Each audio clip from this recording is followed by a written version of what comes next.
e biya pe ati ko ko pe ati bon luwe ken magiti chon we kere nyu ken magiti ko content kere ya kere department no men promotion yang ma te luwe fresh boy pero deep board luwe ka luwe ana mero ni kien about fresh boy pegete jaro gir mitu ket bala dir war wayri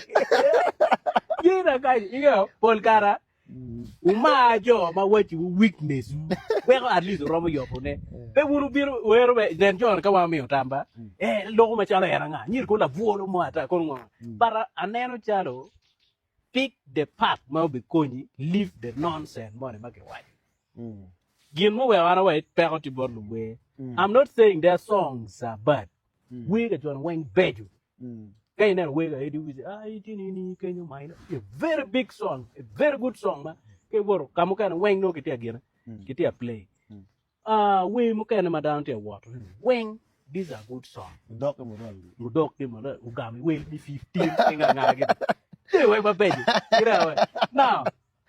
ko na ma dit loyo in la we mo take note of gana te wachini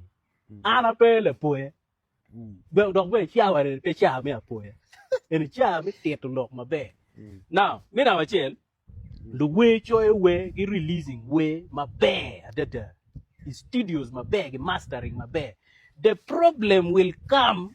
again distributing we kita dum in mer kel kire we ni wo ene ye chatan mo ke jok ke tal mo cher mo ko wi dom ine ngeo ma be ni in ma chalo le we itiki kru ma megi in ka de war we de wet kilu tido pe yende we I war we bolu kan yotim chale je yini kumi we ni pe bi chero kamo ginna te ma waje ni in ma chalo le we bet ki a body ma governing we ni no starting from your manager ko joma timu video ni joma distributing we ni joma at least bloggers influencers tiktokers betie makon ke bolu gini ko ngwejo ko maka ngero mo neno wina neno ko tiktok challenge marketing at least miyo murat mala we mete ene we en ben kay ti mako video pay win we lock pa video director me luni ene yeti marketing ko pol karame ma neno ke mar tele ke video directors ni Totally Mark 10. Mark 10 we tata me donge bene. Mark 10 ki nyiri. Ni mo ma weke wani. Nerio gi o nyi mo ni mo ma ko pa boss miki. Nifiki. Anoni Johnny tiki pero ke kuri joy. Why don't you write your script? Get me robet kwere. Presenting Johnny don't video directors gi ngeo ke do me gi. That is why we got to give video mano penen. Which is very bad. Now Mario bloggers pigi tech more in northern Uganda kind. The most jalwe bloggers pigi tech to the extent ma ka in the way more me distant ki bloggers say maybe ole 3 months iberupe bien ka fresh you bolo tuwe tameo into deep tuwe tameo like Quet TV tuwe tameo spraga tuwe tamgio anga jerry promotion after de tuwe tamgio ni nyiri ni pe mirwan kongdong chakatin wene pege gibol a lokome mo ken pe bol wa challe bere pege bol ki wene pege sharing pege mirungi ni bere nga ni poni yiti widi ki wabaka ipe ene ci algi tigi mentality gwa man ma ci woni a kono we ma met gwa ko kange ñu kir ma cion gwa kono we kay bol ñu we no carte no so kay bolo ci we ni ciara ero gi pingen system da xé cian system la ka fresh boy e kara ne miere i bol we ni youtube ka don dan ciol downloading ki ko mere kara ni ento amaro lu we mu kene chalo easy ti easy gin easy timo te ko war we bol youtube bol bot lu tino we robot kere gay namo new I want to confirm log mo ni easy musician ni jal te DJ ni te gina we the playing way just that is motivation to motivate someone to do your work right. But I want to disagree the fact madana wale ni easy dog musician ni ape go we ga nyiri no totally wrong in the room ma in the way please do the same get my easy team in en ga yin pe chier muna jing jalwe leb more ti kenyi ko a jing ne no leb Sudan la gi to the extent we kin kwa nyali we beat ki bor la we money tek ma ko nyepere so DJ ti jemi ngo me go we yeah so we kin do we ni met rom man ka DJ so mo tan blaga so mo tan ge pig ipe ka raw te ka DJ an DJ rom kin do we ni ti yit kin ti wa on miel kenyu ka nya ti yeri go we ka Jamaica go we ka million we ka nga ke pen ina jing wa kwa jo ni jal ko te ko ario mo DJ be pe ye procedures you know how easy we go gire now easy take all these people ma easy ka we ron gi mo ken down on team ya easy take supporting dan campaign no te chulo te pangari ane kan easy supporting an ma cha ka dek ma parang no wa ja wa kamera kan easy supporting dan that's where easy ka pe mi achana ni attack we easy kar tin ke bola te wa ya attack but you attack abi pushing kit mo kan pian ngai na te pushing pangat we pangat mano ko dan pian ka we no chiang pe food u be ri gum man no chiana to da mi supporting dan da me giving back to the community na that's where I be know ni yinto ti dire de page pa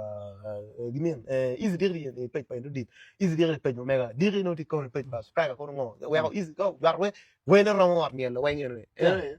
kit ma ko ga dano kede kit ma ber ga dano kede ko lo dano kit i lo dano ja sapate na pe go wi dano go ya ni go ki go wi dano me to wa te dir gwan chim dir ko chon go chin ma ga go chim ni pe gam chim dano pe gam fresh we mo te la TikTok amara we jo dugu seleb ki nga gini amira daron yang TikTok is better than all this platform madong tieni start from television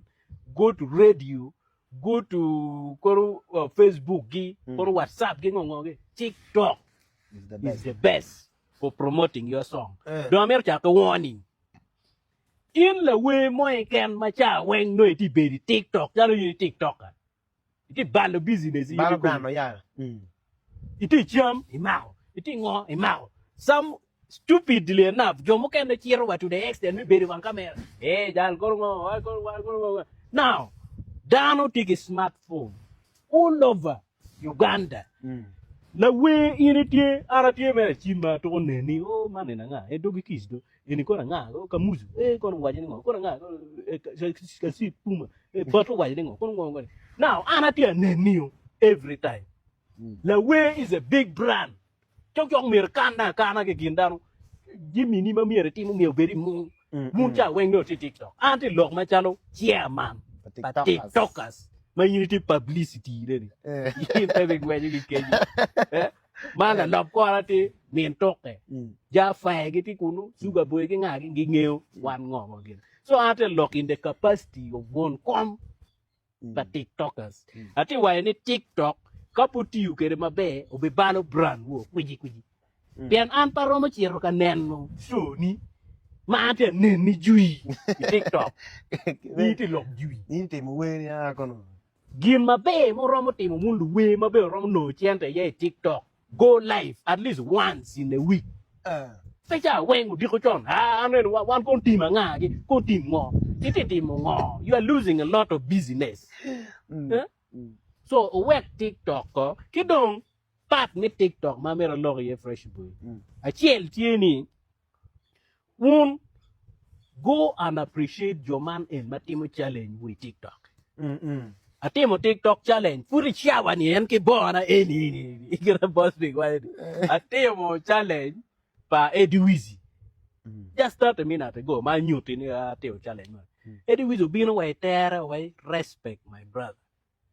that one only is enough jalwe ngero moni matiwa pet ngero matiwa gago nyemo tika pwene utimo challenge ini bini vona wa te gina ne chicho ne respect unero ni Ediwizi ni pato ni Judas na ngao responding kita atim ke jim ye beru yom to the extent ma ini chere show kuja kelu wedi ne big ko na dia maro nyiri ko te gin mon material ya ero watikelu we itimo challenge kay yini tim ke keti at least joma ngere kay yini ingere itimo challenge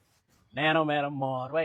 we ma miet chiro kene yini ikwero kwe wangi timo challenge keni that is stupidity la vola mo ma ko ni pere la we la ming no ma wi te ti te ka daro we mo ni te ka ti wi chale ni pe bi no ko kwet ti wi chale ni eh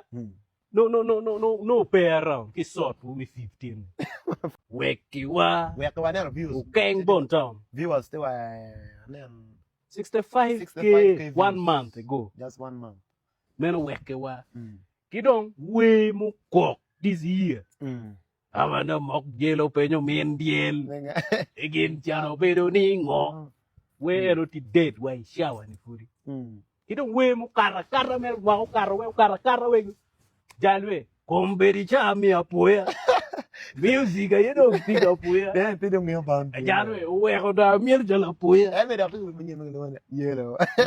jalwe yen jiri ke la yele ko yelo ko nga yelo so ena ye way to be honest we matia ko gen en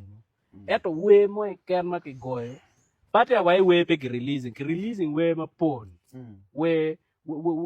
mo ken ki releasing ko manok kok ling kok be taru ki ker compact ma nyan ko ngongo ti ye chon ma ko ki kok ling so we mo ko genen ci bi ka perte ko perte ci bon loué ken ma gidi ci on we kere ñu ken ma gidi ko content kere ya kere department no men promotion yang ma te loué fresh boy perte deep bon loué ka